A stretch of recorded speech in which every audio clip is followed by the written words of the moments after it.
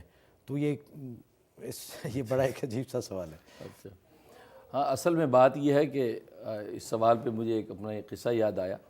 تو ایک صاحب کی کچھ شکایات مجھے ان کی بیوی کے حوالے سے پہنچیں، تو میں نے ان صاحب کو اپنے دارالفتہ میں بلایا. تو ان کے ساتھ محلے کے ایک معزز جو صاحب تھے وہ بھی آ گئے. تو ملاقات ہوئی، تو وہ صاحب کہنے لگے کہ یہ بڑے اچھے آدمی ہیں اور دین میں بہت لگے ہوئے ہیں. اب مجھے تو چونکہ ان کی شکایات پہنچی تھیں تو کہا کہ یہ دین میں بہت لگے ہوئے ہیں. تو میں نے برجستہ کہا کہ یہ تو دین میں لگے ہوئے ہیں، دین ان کو نہیں لگا. اگر دین ان کو لگا ہوتا تو یہ بیوی کے حق تلفیاں نہ کرتے اور بیوی کو جو ہے پریشان نہ کرتے. تو یہی بات میں کہتا ہوں کہ تبلیغی جماعت کے اندر جو لوگ لگے ہوئے ہیں اور وہ بیویوں کے حقوق کی حق تلفی کرتے ہیں، تو ایسا لگتا ہے کہ وہ تبلیغ میں لگے ہوئے ہیں، تبلیغ ان کو نہیں لگی.